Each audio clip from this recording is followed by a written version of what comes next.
Baik, selamat pagi semua. Mari kita sambil menundukkan kepala, kita mengangkat hati kita untuk kita sendiri bersama Tuhan. Walaupun kita ada bersama dengan teman-teman, tetapi pada kesempatan ini kita diajak untuk secara khusus dan kusuk untuk bersama dengan Tuhan melalui renungan yang akan saya bawakan pada hari ini. Tema renungan yang akan saya bawakan pada hari ini yaitu dari penderitaan dan kesengsaraan menuju kebahagiaan dan keselamatan. Tema renungan saya ambil dan saya berikan pada hari ini dengan alasan bahwa di awal tahun pelajaran ini kita diharapkan untuk menyiapkan batin bahwa dalam perjuangan kita mengejar cita-cita dan menjalankan tugas kita masing-masing, dan untuk mencapai kesuksesannya tentu kita harus melewati jalan yang susah, jalan yang membuat kita juga merasakan menderita, entah itu secara lahir maupun secara batin. Ibu kepala sekolah dan Bapak Ibu guru serta peserta didik yang terkasih, penderitaan dan kesengsaraan adalah satu rahasia besar yang dihadapi dalam seluruh sejarah umat manusia. Ini suatu tantangan yang harus kita jawab.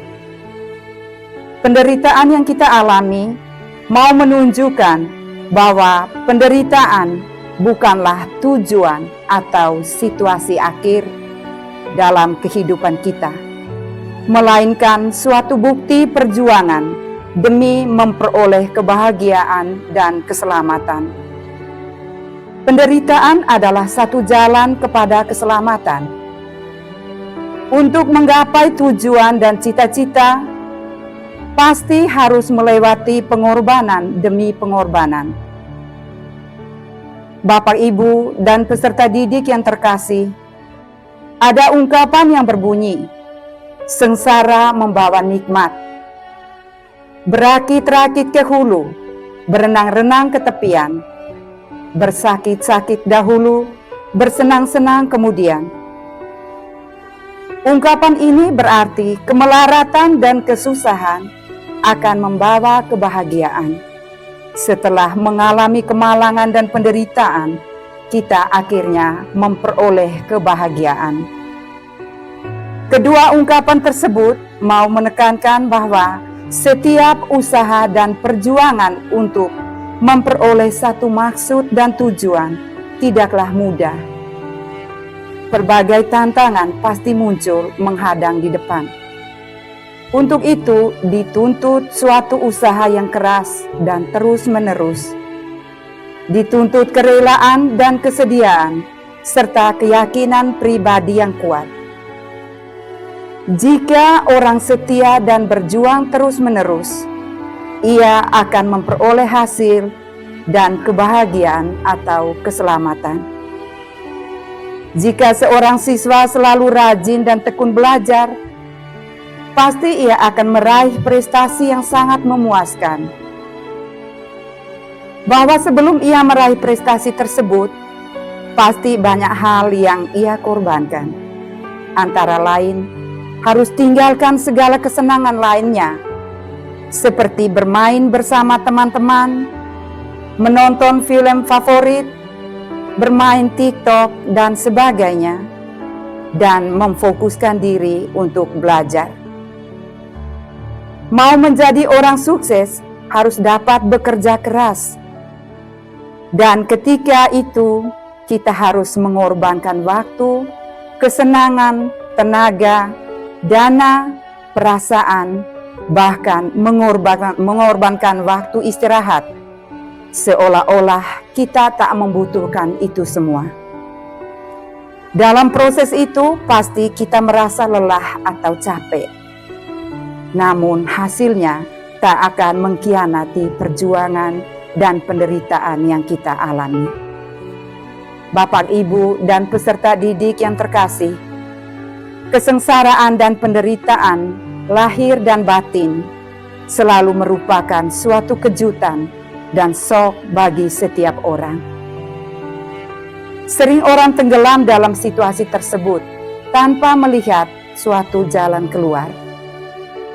Penderitaan akhirnya menjadi suatu pertanyaan.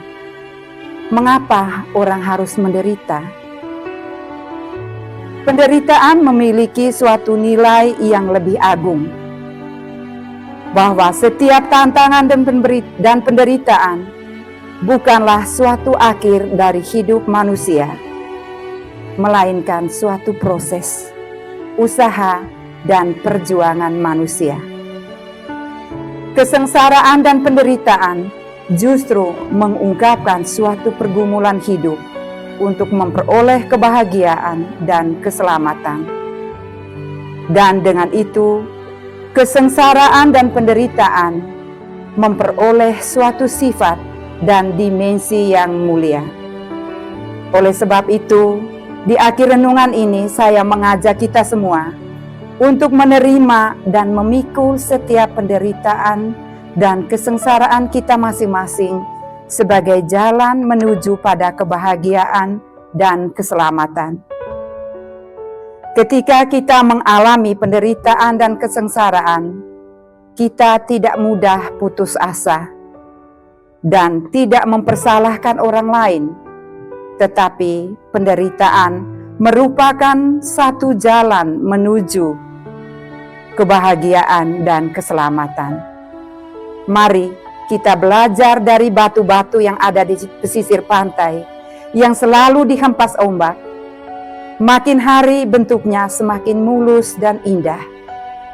Berbeda dengan batu-batu yang ada di darat yang tidak dihempas ombak, sehingga bentuknya tidak semulus dan tidak seindah batu di pesisir pantai. Amin. Tuhan memberkati kita semua.